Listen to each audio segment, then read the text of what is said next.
today we are going to learn hi friends, today we are going to learn next questions.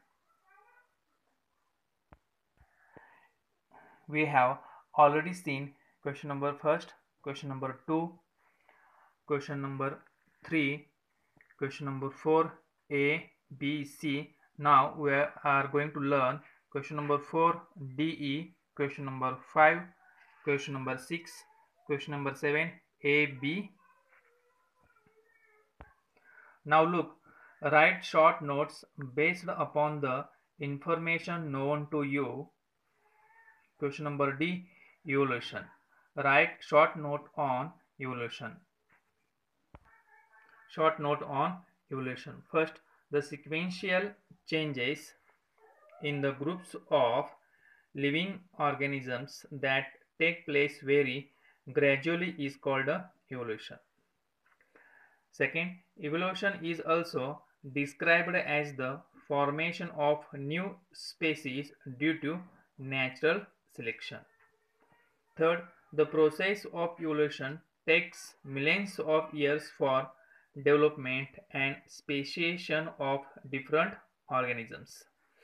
Fourth, changes in stars and planets in space and the changes in biosphere occurring on the earth are all included under study of evolution. Next, due to evolution, organisms become fit, biodiversity is increased and new species are created. Different scientists have put forth theories to explain the process of evolution. Among these, Charles Darwin's theory of natural selection and speciation is accepted worldwide. Next, question number 4, E. Connecting a link. Connecting a link.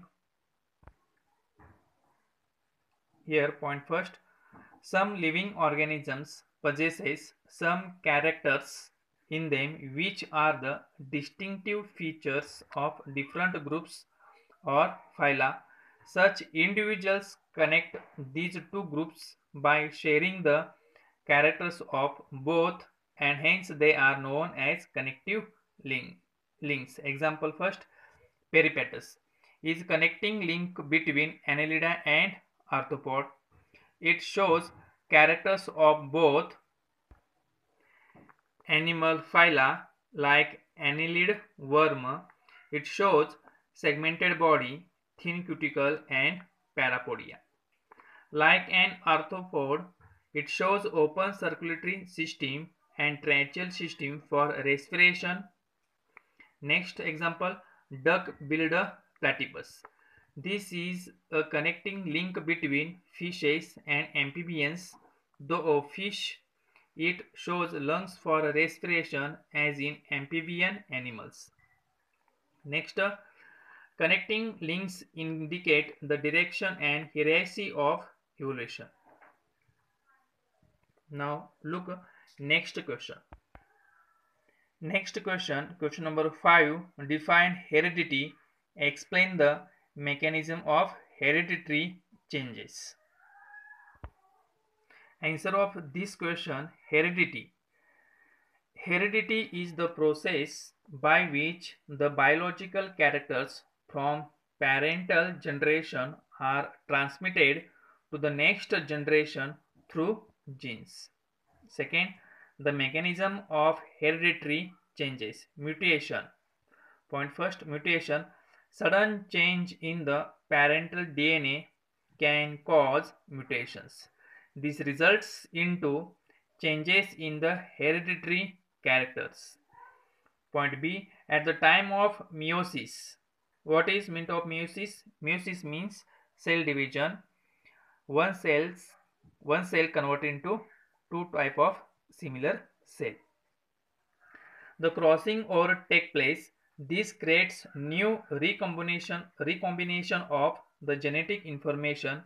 Therefore, the haploid gametes produced carry changed hereditary characters. Next question, question number 6. Define vestigial organs. Write names of some vestigial organs in human body and write the names of those animals in whom same organs are functional. Answer of question 6. Vestigial organs are degenerated or underdeveloped organs of organisms which do not perform any function. Second point, according to the principle of natural selection, such organs are on the verge of disappearance, but it takes many millions of years for its complete vanishing. The point third, the vestigial organs in one animal may be of not use, but to the other kind of the animal they still perform regular functions. Point fourth, appendix is vestigial for humans. It does not perform any function, but in ruminant animals it is concerned with digestion. Example, next example, ear muscles are vestigial for us, but in monkeys and cattle they are functional.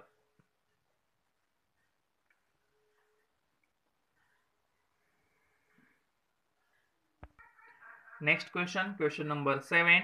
Answer the following questions. A. How are the hereditary changes responsible for evolution? Answer of question 7A. First, hereditary characters are transmitted from parental generation to the offspring. Second, these characters are maintained through inheritance. Point 3. But the genes which are beneficial for the organisms in helping them to adapt to the environment are transmitted to the next generations in a greater proportion. This happens due to natural selection. Point 4. The process of evolution happens at a very slow pace. Point 5. The favorable genes are preserved in the species as they bring about better survival of the individuals.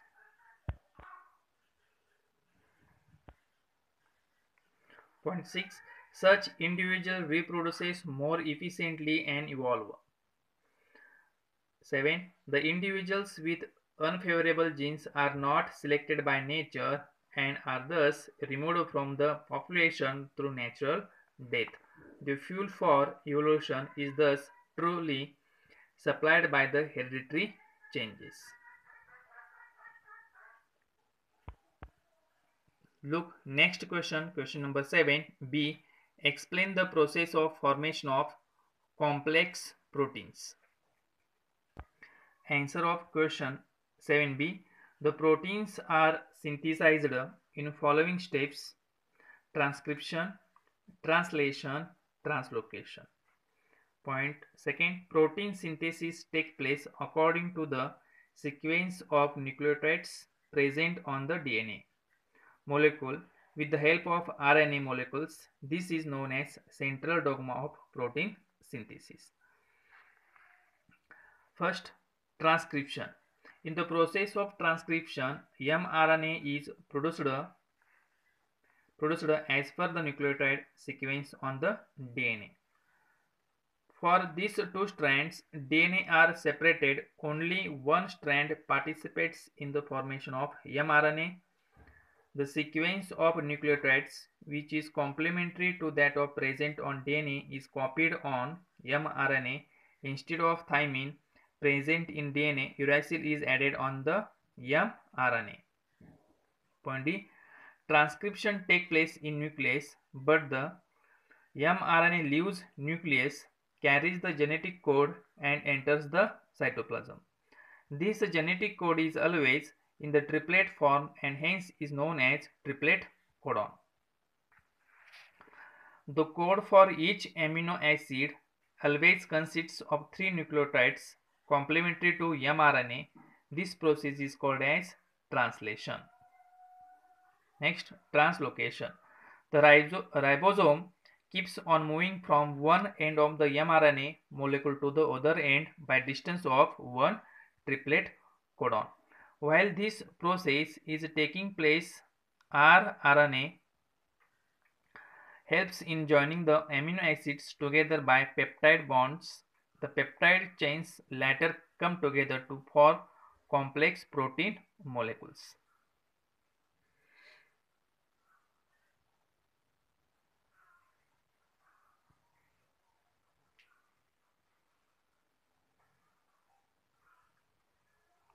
Thank you, students.